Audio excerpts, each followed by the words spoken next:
My name is Alex Heusingfeld. My name is Tammo van Lessen. We're both senior consultants at InnoQ, that's a consulting company here in Germany. So last year I was at microXchg talking about frameworks to build microservices, and I had the chance to be hired for a few different projects where I could do some consulting around this.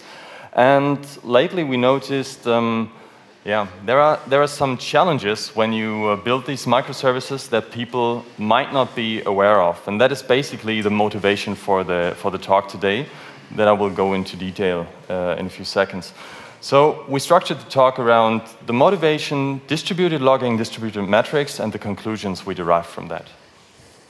So when we get hired for consulting gigs, usually what people approach us with is, we want to break our monolith.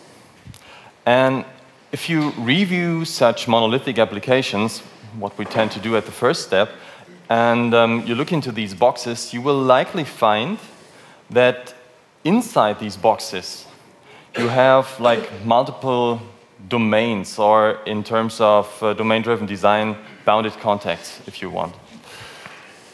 If you're then able to really separate these bounded contexts and make them separately deployable and independent components, you will reach the microservice architecture. I think so far, most people around at the conference will likely have experienced these steps so far. Whom of you is actually at that step and tried out microservices in their organization already? Yeah, most of them. I thought so. And let me give you an example of a customer that did that even before we approached him. And we call this example a broken monolith. So this customer broke down his system. It's a railway ticket sales and ticket management system. And as you can see, there's a ticket sales front end that is here in green that connects to ticket sales backends. You have a pricing engine, you have booking offices with back office integration and things like this. And what you might also notice is that the bottom right of the diagram, you see a legend that tells you about the different programming languages that were used within this, as I call it, the broken monolith. And you see that there is a high diversity of different programming languages, and each system within this whole application, each component, was built by a different team. And the customer approached us because he had a problem. As I said, it was a ticket sales system, and he noticed that in some circumstances that he couldn't clearly explain so far, some of the tickets that would actually be priced around 200 euros each were sold for €0. And that happened multiple times a day. And he said, I really need your help to investigate what is going on, and I heard you're familiar with the microservice approach, and please review the application. When we stepped into this project, as far as I know, they have already been investigating this issue for 2 months. And if you imagine the cost that this bug caused, it was already high management attention on this. And we tried to dive down into the distributed system that we saw and found, okay, it has to be something related to the pricing engine. So we focused on this one first. And as you can see, this is written in Haskell. Whom of you knows how to develop Haskell here? Awesome. Yeah, it's 2 people.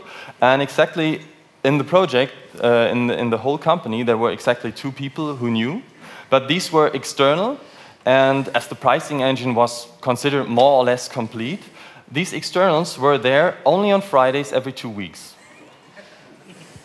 So, yeah, analyzing this whole thing took us about 8 weeks until we noticed, okay, there is a problem with some input that the pricing engine gets, and that is basically coming from the ticket sales backend. So in the end, we found that the pricing engine had a bug that no one experienced before because there were like, I would say, invariants that weren't monitored enough. So the pricing engine just expected that this value would never reach a value of 0 or beyond. And yeah, wrong assumption. So we said, okay, you took some architectural decisions here, and you really found that you considered your domain architecture, what we consider as you decided which domains you have and which blocks, into which blocks to separate your application. And you certainly took some decisions on the microarchitecture level where we would say, okay, how is your application or each component structured internally, like which programming language you choose. But you didn't spend too much time on the macroarchitecture determining how do your systems actually talk to each other and how do I monitor them. And that is what we want to talk about today, logging in a distributed system, because one of the management people there said, with proper logging, this wouldn't have happened. Yeah, I have my own. This is actually the key point. We cannot really prove whether this would have avoided that, but in our new systems, we are pretty sure that it does. To draw one conclusion first, it's really important to see logging like an API. That's what we are applying here as a. You need to define a well-thought logging concept. I guess most of you are using logging like we are used to do it. Like we just add our developer thoughts to system out, using a logging framework, of course. But we figured that when we aggregate all this information, we want to have it in a more structured way. We need to think about what are the basically logging interfaces, what are the ideas and the concepts we want to transmit into a aggregated system. Who actually uses MDCs or thread contexts of you? That's just a few people. I think that's a good point. So let me just explain that a little bit. The idea of a thread context is basically a way to enrich your log data with context information. Like, for instance, we have an example here. This is log4j2. We have a thread context where we can put a login ID into it's something like a thread local environment where we put that login ID, and that means from that point in time on, every log message is annotated with that login ID. And this can be used, I mean, login ID is pretty obvious, but we can also add request IDs and stuff like that that we want to use to correlate log messages. We can then define a log layout basically to add this context information into the log message, and then the log looks like this in the log file at the end.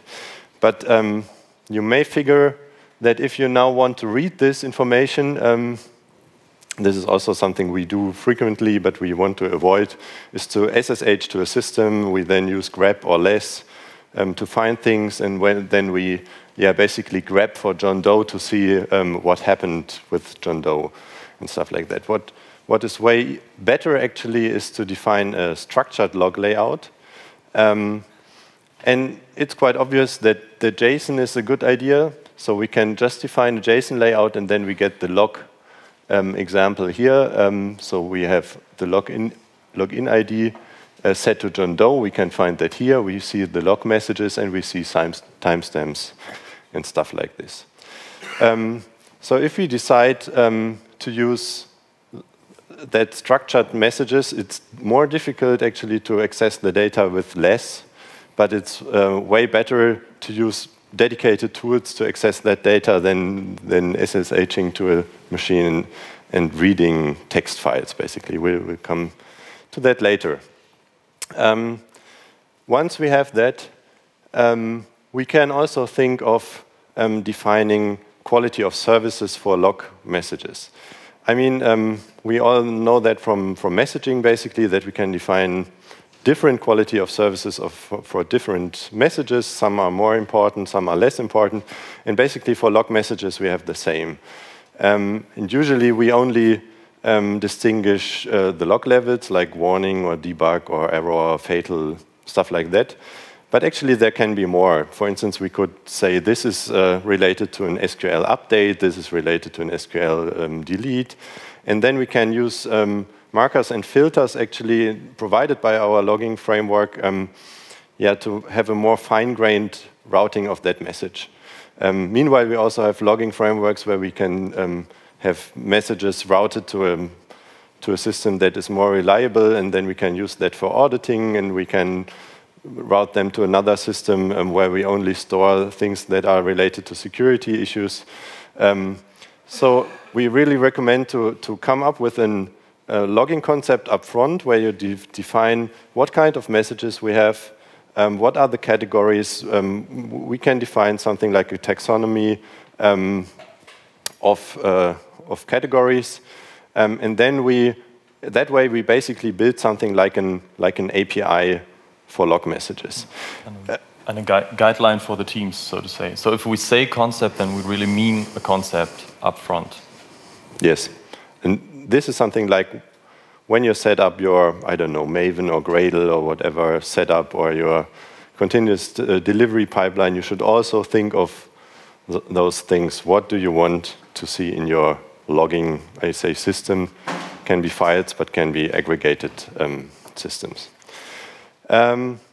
So basically, the next step then would be to aggregate logs from different formats, from different systems into a single system. And then you have to have the possibility to search and correlate them. Correlation is key when you have like a microservices architecture. And when you enter the system, you create a request ID, for instance, and then you can pass that around using that MDCs or thread context basically to your log messages, and can use systems like Tracy to have the possibility to bring them across system boundaries, and then you can use this correlation ID to trace basically the log messages through your system. That would be like a poor man's approach, and I don't know whom of you was in Adrian's talk just before our talk. He mentioned Zipkin, which is definitely the state-of-the-art way of tracing distributed systems. I mean, yeah, I think there's a difference. Maybe this is something we should add to that concept. So logging has become cheaper and cheaper. So I remember the times where operations said, yeah, you can only log in error. Everything else is actually not possible because it consumes too much memory, too much disk space, and it's too slow and all that stuff. But meanwhile, you have asynchronous logging mechanisms. You can basically log everything, but this is, of course, not a good idea. And you should carefully think of what you want to trace and in what dimension of your... So you should first think of what is the question you want to ask, and then you can see how you can get along to that. Yeah. One addition to that is usually when you have an organizational structure where teams just build the system and then hand over to some operations team, they don't really think about what they need to operate their system. But if they're once brought into the position where they have to handle production problems mostly in real time, then they start to think about, okay, I need this piece of logging data, and the more often they are confronted with such situations, the better their logging gets. So they really start to think about, okay, I don't need these hundreds of lines of outputs from the Spring framework, for example, but I need this specific line that is currently missing from my business logic. Yeah, so let's maybe drill down a bit into the... We just took Logstash as a prototypical architecture for that. There are a couple of tools that do the same thing, and some of them do it even better. But I really like this slide because it shows that Logstash is basically built like an ETL tool. So you have a couple of inputs. You have codecs that can understand the data that comes in different formats. We have then filters that can enrich the data or can drop data or can modify data, and we have basically outputs where we can then tailor that information. And the idea basically is, or the cool thing of that is that you can use either a file input or a TCP input to just consume log data from your Java applications or whatever, or from your Apache. You can then filter them a little bit and enrich them, and then, and that was the nice idea actually of this architecture, not just convert that to CSV or to another file or to send an email, but just to push that into Elasticsearch, which was quite a nice idea when they started with that. Was kind of eye-opening to me, because then all the log data was indexed, and we can do queries and we can search and correlate for that. There are other use cases when you just want to build up a logging infrastructure, and you would have to, for example, cross some department boundaries. Then Logstash is, in my point of view, a good start, because you have the different inputs. So you can, for example, read from a file or from syslog, and then output just to the format that you can, for example, download from the server, and then analyze locally on your system or somewhere else, if there is no Elasticsearch available to you. So that is, in my point of view, a good starting point.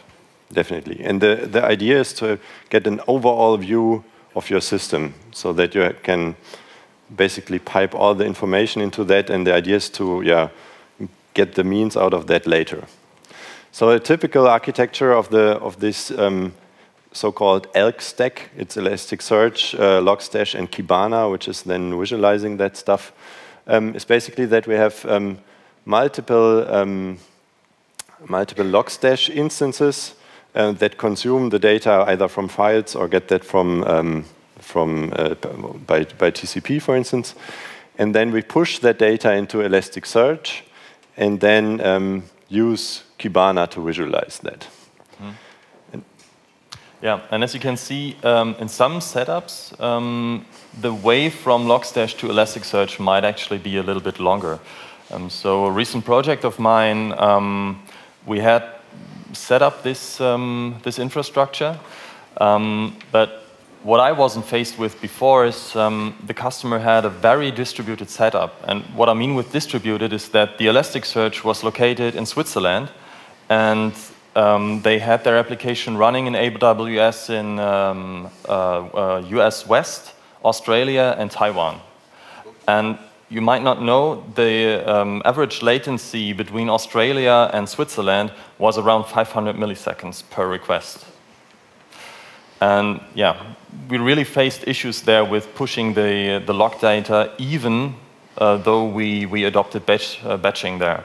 And we had to come up with a different setup that is basically the recommendation from Elastic, which is the company behind the three products, to decouple all this via a Redis instance. So Redis is more or less used as a broker or as a queuing system. And the different Logstash instances in the world push into a more or less local to them Redis instance. And then you have another Logstash indexer running in Switzerland that pulls from the different Redis instances. So you have inputs that you define in the indexer, and these are basically the Redis instances. It looks pretty nice on this chart, but the production experience in this was a bit different. So it turned out that our application was lucky enough to have around 300,000 customers in Australia. And what basically happened is that they flooded the Redis instance with log data, and we didn't notice. Because what happened there is that Redis, of course, is an in-memory database, so to say. And if you don't monitor this closely enough, and with closely enough, I mean if the memory usage goes above 60%, and you not immediately set up a second Redis instance and connect the other Logstashes to the second or third Redis instance, then you might actually lose your log data without noticing. Because when Redis doesn't accept any more data, then Logstash will just drop it. So that is something to keep in mind. An alternative setup that is suggested there is to exchange Redis with Apache Kafka. Who of you has heard of Apache Kafka so far? Yeah. Whom of you has Apache Kafka running? Okay. Is it an experience that you would like to share with the others?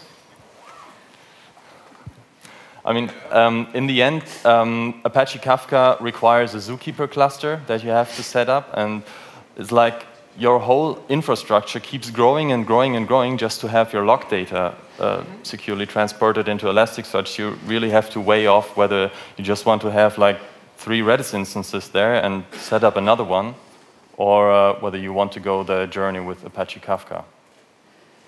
Not saying that Apache Kafka is bad. I actually like it, but you really have to weigh off the operational costs there.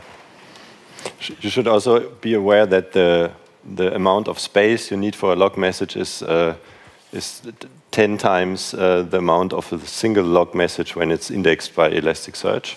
So this is also something you basically buy in when you want to access your log data in that way. But we definitely think it's worth. So once we get the data here, we basically want to visualize that and want to have the ability to drill down into that. And this is the thing where Kibana comes into the game. This is a pretty old screenshot, basically, but it still sketches how Kibana is intended to work. So basically, in the first instance, we forget about this upper part.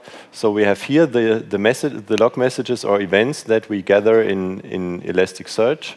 We have here filters, and we can, when we click on that, we can open that and we can drill down into that information.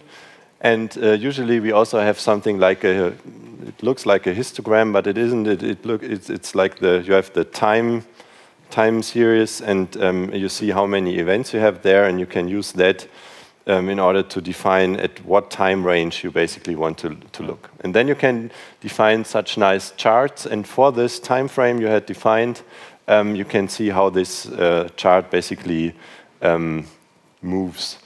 So for instance, here we see the hits and the misses from a cache, for instance. And when you just, in the first instance, it just looks nice, but what is really important about that, because it's really a team enabler. So in my current project, it's not that modern. Actually, it's more like an enterprise project. There, it works like this. I have to file a request that I need access to a log data, to a log file, and then I have to wait 3 days or so, and then I get the message, here's the log data. In the worst case, I'd only get the information that the log data was already deleted because it was, I don't know, too large or whatever. And this is really a thing. If you have this in production and you have this on QA and this in the dev system, you and your team feels more responsible for the data that is there. It also leads to a I think application of the Boy Scout rule that you take care about your log messages. I mean, I think we all add debug log messages that don't belong into a production log. And if you see that in a globally available system and all developers steal that, then you also feel like more like removing that again. Mm-hmm. Yeah, one thing to mention about Kibana and the whole Elk stack, it's open source, so you can use it, and it's free to use. And though you have to, of course, have the infrastructure ready, Elasticsearch is considered to be counterproductive to be run with less than 16 gigabytes of memory. So that is something you have to consider. But as soon as you run this in a more, let's say, security-aware context, there are some questions that start to pop up. So for example, what data are you collecting there? Is there any user-specific data? And is your average developer allowed to see this data? Are you collecting data about the employees? That certainly needs to be filtered out. That is something that the Elk stack, and especially Kibana, doesn't bring in the free version. There is a product that you have to buy from Elastic that is called Shield that is able to filter your data based on authorizations. There is an alternative to Kibana and yeah, more or less the Elk stack that is called Greylock. And Greylock brings this feature in the open source version, and it additionally has the ability to pre-render and cache some things on the server side. So Kibana is more or less completely single-page app. So it runs in your browser and directly connects to the Elasticsearch port that has to be available and open for requests. And if you take this for a spin and try this out, you might also want to take a look at Greylock, which is, at least I like the UI better, but that's like a matter of taste. It is. At least you can use Logstash to anonymize your data, and then it's also, I think you're right, Kibana just visualize everything. Anyways, the next step you could do, but this is probably still something like a poor man's approach, but we liked it in our scenario, is to use the logging and the Logstash stack, Elk stack, for alerting. And we have a simple example for that. So next to Nagios, Alerter, or Capacitor, you can use Logstash to filter this log stream for alerts. And we have a simple example here. Like we check if the message contains critical, fatal error, or exception, and then we basically add the tag, this is an alarm message. Then we have something like where we can remove that tag again if this is not as critical as expected. And then if we are on the production system and we have alarm in the tags, then we call PagerDuty and basically send that log message to our admin or the person responsible. I guess in the best case, the developer. And one important thing we can see right here is when we match against the message, this is the thing where I'd like to emphasize that we need to see log messages as APIs, because once we define rules to go against log messages, they break immediately if I change the log message or if a developer changes the log messages. And right now, I think in the mindset of a developer, log messages are something, they are basically private to the developer. They change them as they like. They don't expect that they are used as APIs. So basically, we think logging is cool. And of course, when we have all these log messages, we can that probably use to define also or to gather some metrics out of that.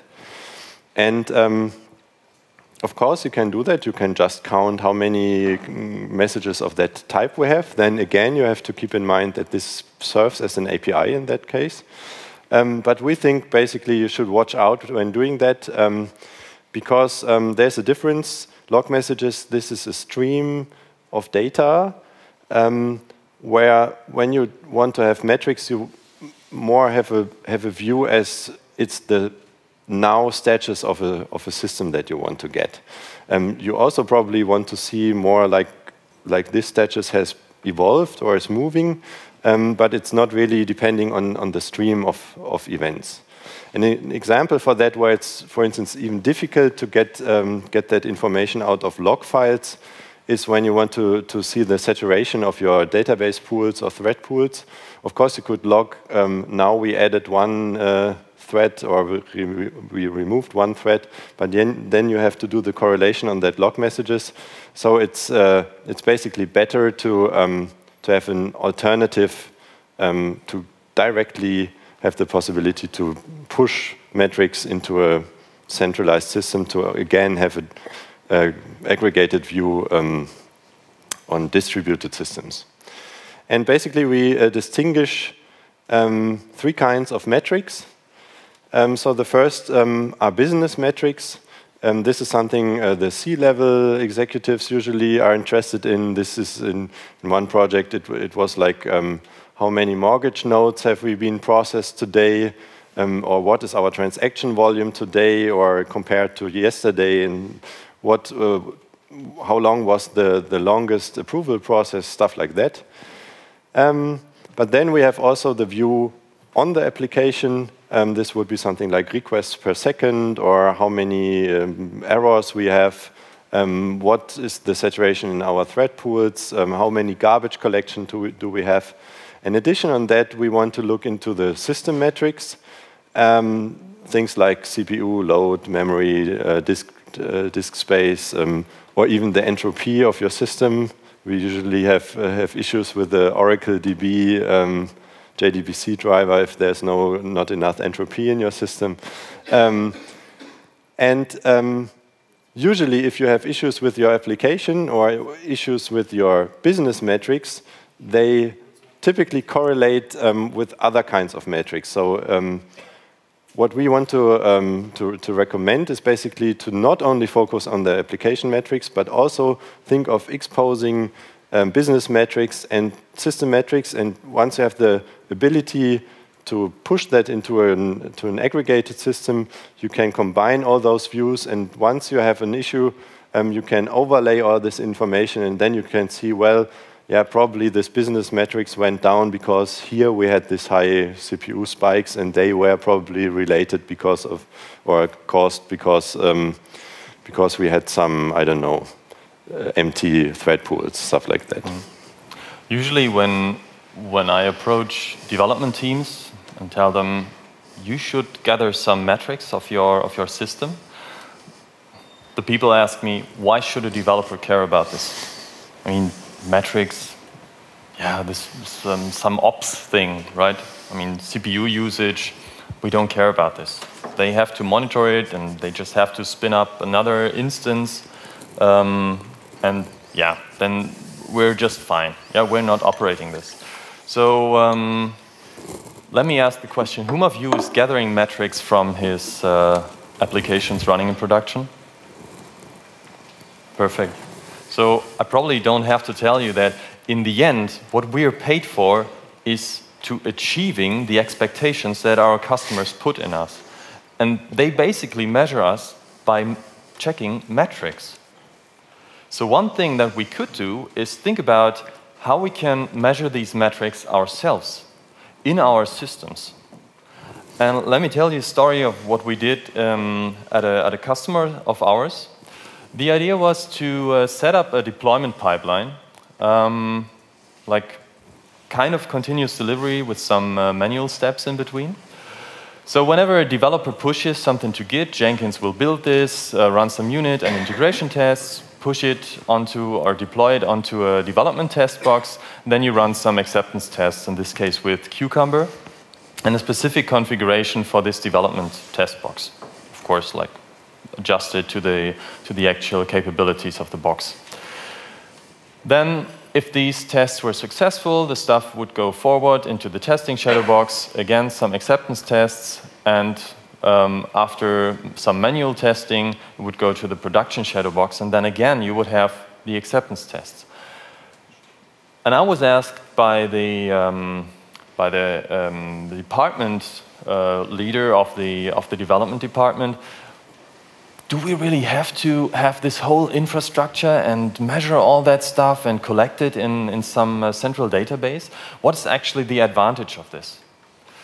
And the answer is clearly, if we take metrics from each step that the acceptance tests run it. I mean, if the acceptance, we are always aiming for fast feedback, right?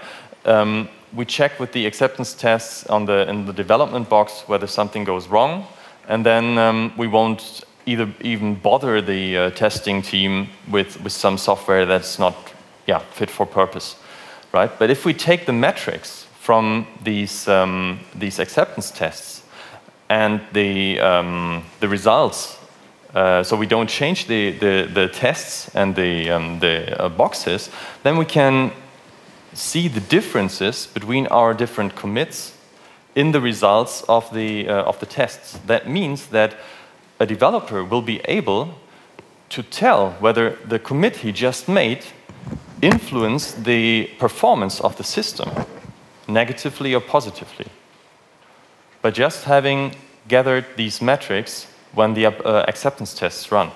And this is basically happening on every box, because the boxes get bigger and bigger. You get more tests, you get more instances running, because in production you likely don't have only one instance of the application, but multiple. And then you get more feedback before the stuff even goes into production, and you can directly tell whether this should go into production or not. So if we're thinking of the metrics, what is there actually to be considered that we need to collect? Yeah, so actually we want to briefly go about the options or types of metrics we can gather. We base that basically on the Drop Wizard's metrics library. Who's using that of you? Not so many. Would be interesting to understand how all the others gather their metrics, but maybe we can do that offline. So I think the first and most simple way to gather a matrix is a gauge, basically. This is an instrument that just measures a value. In this Drop Wizard library, so we can highly recommend that because it provides a decent API to instrument your code nicely. And gauges, for instance, use more like a pull approach, where you implement a method that just returns a value. You can get that from a database, you can get that from a, I don't know, hash map, or you can just calculate that.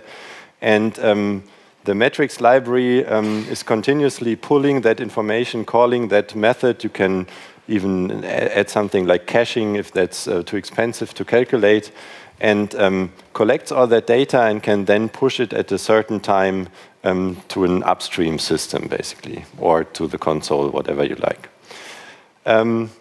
The next higher thing, basically, is the counter. And the API for a counter is very simple. It's like increment and decrement. But this is even a nice way. For instance, if you have something like a thread pool, you can just increment and decrement that when you add and remove things, and can push that data. The next sophisticated thing are meters, and meters are supposed to calculate the rate of an event. So the API is basically like you say mark, mark, mark, mark, and it calculates that occurrence of those mark events over the time. And the nice thing of those meters in this metrics library is that it also calculates the mean rate and also calculates for you the moving averages for 1 minute, 5 minutes, and 15 minutes. And when you push that information into or try to push that into a dashboard, and you can compare those values, or even on the console, you get some idea how your system behaves or how it changes, basically. And then the most sophisticated thing is basically a histogram. I don't know who was in Adrian's talk. He talked a lot about histograms, and the nice thing of histograms is that in this implementation from Coda Hail in this library, he found a way to have only a few, I think 1,028 samples, and he uses reservoir sampling to have this set being statistically representative. And that way you can also get the information like the min, mean, max, but also the standard deviation and all the percentiles. And those percentiles are important to get information like this search query, or no, 95% of all search queries responded faster than 500 milliseconds or stuff like that. Which brings us to the next thing, which is a timer.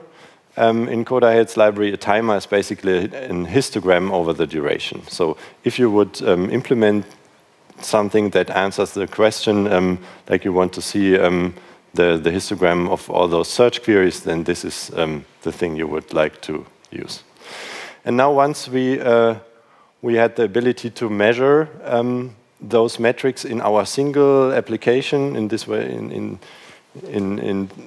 this example, it's a Java application. Then we basically want to push that into a next stage, which is collect and sample. For the Coda Hail library, we can say that collect and sample also belongs into that library, but there are a couple of other libraries where you do the measuring independently of that and then push it into a system that does some further aggregation and normalizes that data. For instance, this could be statsd, where you push UDP packets into that systems, and this collects the data and then pushes it basically into a store. And such a store could be Graphite or InfluxDB. InfluxDB is the cool thing right now. And you can use that then to query your data. And when you can graph that and can query that, then you can bring the graphs on dashboards. With the queries, you can do something like complex events processing or anomaly detection in order to react on certain activities in your metrics, or you can use that for alerting. So speaking of dashboards, there's Grafana, which basically looks like Kibana, and I think this is not just a coincidence. This is basically a dashboard that works for technicians. You can bring all I think we have the logins and the logins 1 hour before, for instance, in that particular chart. So you can define nice dashboards where you can see how your system of systems basically behaves. So the idea is to bring all the data from your front servers and your backends and maybe databases all together and then try to correlate that. And maybe one important thing we spotted here is we naively took I think, is it said there, the percentiles, the 25, 50, 75, 90, and 95th percentile, and asked Kibana to just visualize that. Grafana, sorry. But what we didn't figure basically is that we used the average to combine that. This is one thing you should keep in mind. Those percentiles cannot be averaged basically because this is just nonsense. So it's better to take the max or to take the first or last item in this event stream. So this was a lesson learned for us that we carefully need to think about what data is actually in the system and what are we visualizing there. Then, something that I learned in a recent project is that Grafana is nice for technicians, but it's only one tool. So if you're thinking of maybe you have the Netflix stack, then you have the Histograms dashboard. Some of you might have an operations team that uses Nagios with its own UI. So you have different UIs visualizing metrics, and you need something that actually aggregates into a complete state of your system, especially for like a C-level manager. And one recommendation that we found for this would be dashing. That is like a very nice, edgy representation of your metrics and really focuses on the simple things. One thing that we wanted to point out, because it's an ongoing discussion in the metrics community at the moment, is this discussion about push versus pull. And in my point of view, this is nothing new, but anyway, so recently with Graphite, like for many years, and InfluxDB, we had the push approach that basically applications would push their metrics to the target. And we listed some of the advantages and disadvantages. I think the most important part, or the most important part about the discussion is basically who initiates the transfer, right? So who's responsible for starting the communication? Is it the producer that produces the stuff and pushes it out when he's ready to do this, taking into account whether he's under high load at the moment and cannot just produce the metrics every 10 seconds, or whether it's an approach that you want to pull the data? That is what Prometheus, a system that is built by SoundCloud engineers, is doing. They basically have a target system that is a Prometheus installation, and that pulls the metric data, for example, from some HTTP endpoint. As I said, I think basically it's about who initiates this. There are advantages and disadvantages on both sides. If you decide to generally go for pull, you anyway have to additionally have some push use cases, because for short-lived things, as Adrian just mentioned, for example, AWS Lambda services that only live for a few seconds or milliseconds even, you will not be able to reach them with a directed pull that goes there every, I don't know, 10 seconds, right? I think we could just discuss that for hours. Yeah. Because it's also, for instance, it's nice if you have a developer machine, you could just connect with a pull approach to your production system and see all that metrics, but on your differently defined monitoring system, there are pros and contras, and I think we are not really decided. No. There's no general recommendation. It's basically depends on your scenarios.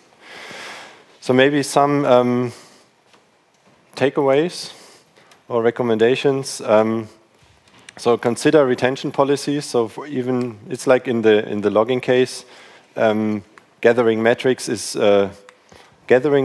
not expensive, but storing metrics is expensive.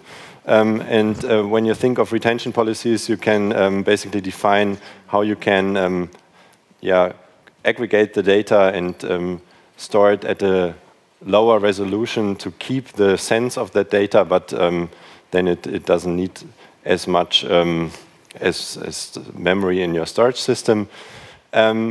You should always carefully design your dashboards, because this is important. Like we figured that we basically measured nonsense. And then basically you should also think about non-standard graphs. So most people just think in pie charts or bar charts or line charts, but there are different graph types that basically fit better to visualize certain scenarios. Mm-hmm. I think we need to skip that, right? I don't know, just to give you a short example of such a sample architecture that we built, because I just mentioned that Kafka might be a bit too much. That is a sample diagram of just the logging and metrics infrastructure that we built up. And to give you a hint, this is the user requests coming in, and all the rest, so this Nginx and the GAH are the I would say business part of the system, and all the rest is just for monitoring and metrics. We are unfortunately lacking the time, but if you want to discuss the decisions for these things, and we're, I think, on the conference and downstairs at the InnoQ booth, like for the rest of the day. So feel free to approach us. Okay. Conclusions from the whole thing. You definitely have to think about what you want to monitor and log, and create some concepts as guidelines for your teams. That is, in our point of view, part of the macro architecture that you have to do. And certainly we recommend to collect and aggregate the logs and metrics to enable your teams to take care of their applications. Otherwise, you will foster some behavior of throwing the thing over the wall and leaving the rest to an operations team that might not even be able to estimate the effort that they have to take. Yeah, Tammo already said dashboards should be tailored for your audience. So providing a Grafana dashboard to a C-level manager can have the disadvantage that he really drills down and puts some interesting questions on you. And definitely you have to correlate your data the right way to make some conscious decisions. And something that we just recently saw at a customer, think about what you need to log. Don't create your very own big data problem. We just had a customer that is logging 1.5 terabyte of log data a day. Yes. And we think logging is very important, but it's not the core business, right? Yeah. Okay. So keep in mind, logging shows event, metrics shows state, and don't fly blind. Thank you. Thank you very much.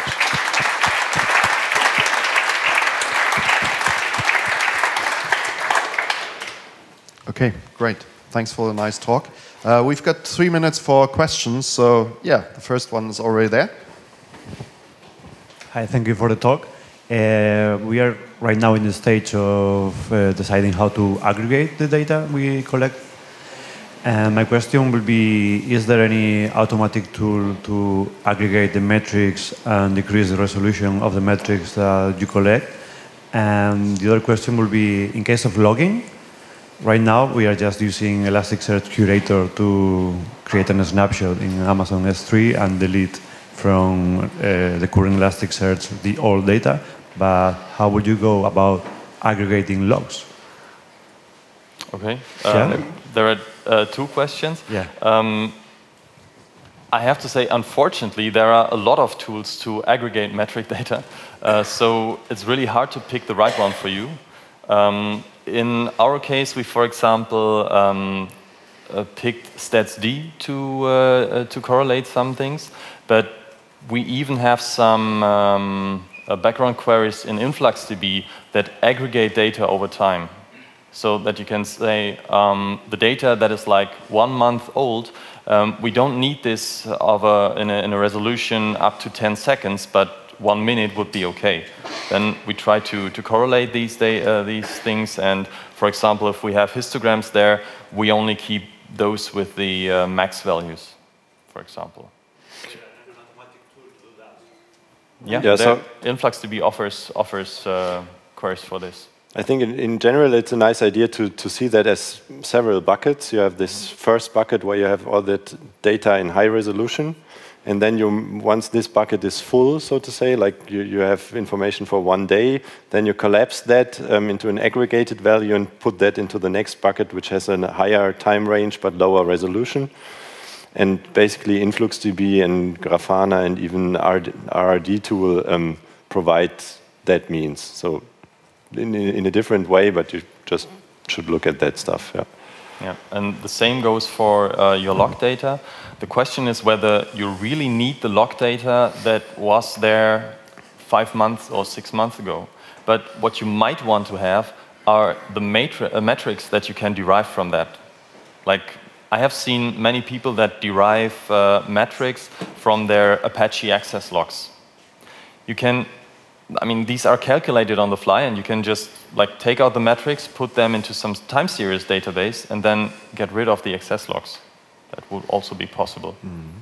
And this is actually also the key difference between metrics and logging. So in metrics you can aggregate and collapse them, but with logging you can't do that. Yeah, you are losing real information then. Okay, I think one other question. Who was first there? 2 of them. Maybe if you answer quick, then we can take both. We'll try. Depends on the question, right? So thanks for the talk. Question is, like, we are thinking of how do we actually deploy a service and define the metrics it will provide, and then have that automate, like in an automated fashion, be available on whatever log metric dashboard we use. Do you have any like suggestions how we could do that? Because we currently can't, and we always deploy a service, go to the monitoring tool, figure out, yeah, this provides this and that metrics, like create the sensor, create the dashboard, okay, done. But it's manual, and we want some sort of auto discovery, auto adding. Is there something you might know, can recommend, or just comment on? I think at the end it boils down to that push versus pull discussion, whether you either just push to one central stage or you have a service registry and get the data from there. Your scenario sounds a bit like that this pull is then nicer for you, and then you may look into Prometheus from SoundCloud. Yeah. One thing that I have to mention there, for this architecture, we had no idea what kind of metrics we would want to have. But luckily, we were standing on the shoulders of giants, so to say. We were using Spring Boot there, and that is like automatically from scratch providing some metrics of the application. And we chose to use statsd, that is basically baked into Telegraph here. Telegraph is another tool from the InfluxDB team.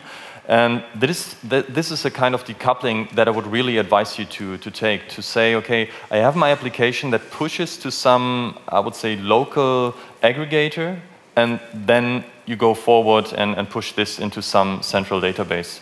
Because this decoupling really enables you to, for example, even push into multiple databases. So you have kind of the same advantage that you have with the pull approach. Yeah. Okay, thank you. I would suggest the other question, you can do that directly later, because now there's lunch and... Okay. We're here. Thanks.